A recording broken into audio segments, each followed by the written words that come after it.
Hello student, आज हम पढ़ने जा रहे हैं मेटालोप्रोटीन्स के बारे में। Metalloproteins MSc chemistry third semester bio inorganic का एक मुख्य टॉपिक है। आइए आज हम देखेंगे कि मेटालोप्रोटीन्स क्या होता है, इसके कितने प्रकार होते हैं, यह किस बेस पे कार्य करती है। तो सबसे पहले हम देखते हैं इसका डेफिनेशन क्या बोलता है। मेटालोप्रोटीन मेटल प्लस प्रोटीन से मिलकर बना हुआ है।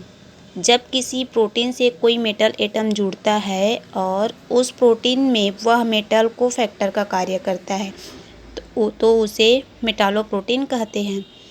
अर्थात ये क्या बोला जा रहा है कि मेटालोप्रोटीन्स मेटल और प्रोटीन से मिलकर बना होता है, जिसमें क्या होता है, प्रोटीन में से जब कोई प्रोटीन में मेटल एटम जुड़ता है और उस प्रोटीन में वह कोफैक्टर का कार्य करता है तो उसे हम मेटालोप्रोटीन कहते हैं।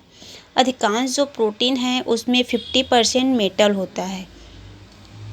100% प्रोटीन में 75% प्रोटीन का जो कार्य है वो मेटल के द्वारा होता है। अर्थात जो 100% प्रोटीन है उसके 75% फंक्शन के लिए मेटल की आवश्यकता पड़ती है। मेटालोप्रोटीन के सेल में विभिन्न प्रकार के कार्य होते हैं।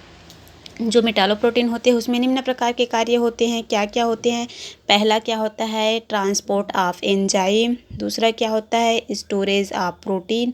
तीसरा क्या होता है, सिग्नल ट्रांसडक्शन प्रोटीन। ये 3 प्रकार के कार्य होते हैं मेटालोप्रोटीन्स के सेल में। कार्य के बेस पर जो मेटालोप्रोटीन है वो 2 टाइप से क्लासीफाई किया गया है। कौन कौन से? पहला क्या होता है, ऑक्सीजन कैरिंग या स्टोरेज प्रोटीन। दूसरा क्या होता है, ईटीपी अर्थात इलेक्ट्रॉन ट्रांसपोर्ट प्रोटीन। तो सबसे पहले हम देखते हैं ऑक्सीजन कैरिंग या स्टोरेज प्रोटीन के अंतर्गत कौन कौन से आते हैं। तो इसके अंतर्गत हमारा क्या आता है, हीमोग्लोबिन आता है जो ऑक्सीजन कैरी करता है, साथ साथ ट्रांसपोर्ट करता है ऑक्सीजन का। दूसरा क्या आता है, मायोग्लोबिन आता है जो ऑक्सीजन का स्टोरेज करता है। तीसरा हमारा क्या आता है, हीमिथ्रिन, यह ऑक्सीजन कैरी करता है और साथ ही उसका स्टोरेज भी करता है। चौथा है हमारा हीमोसाइनिन, यह क्या होता है, ऑक्सीजन कैरी करता है। इसके बारे में हम नेक्स्ट वीडियो में डिटेल से पढ़ेंगे।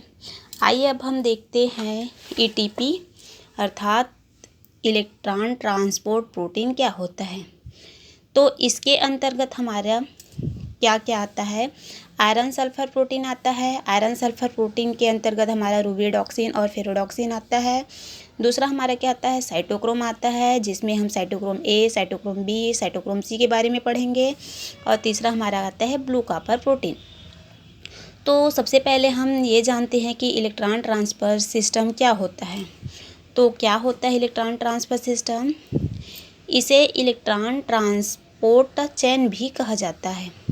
बेसिकली क्या होता है, इलेक्ट्रॉन ट्रांसपोर्ट चेन में क्या होता है, प्रोटीन कॉम्प्लेक्स के सीरीज़ होता है जो इलेक्ट्रॉन को इलेक्ट्रॉन डोनर से इलेक्ट्रॉन एक्सेप्टर की ओर ट्रांसफ़र करता है।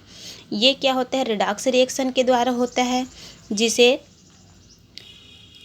इलेक्ट्रॉन ट्रांसपोर्ट सिस्टम कहते हैं। इसके अंतर्गत 3 प्रकार के प्रोटीन हमारे आते हैं, ऊपर ही बताई हूँ कि इलेक्ट्रॉन ट्रांसफर प्रोटीन कौन कौन से होते हैं। पहला होता है आयरन सल्फर प्रोटीन होता है, दूसरा होता है साइटोक्रोम होता है, तीसरा होता है ब्लू कॉपर होता है।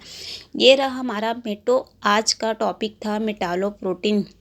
इसका हम लोग इंट्रोडक्शन देखे और इसके टाइप्स देखें। अब हम नेक्स्ट वीडियो में देखेंगे कि इलेक्ट्रॉन ट्रांसफ़र सिस्टम में आयरन सल्फर प्रोटीन क्या होता है।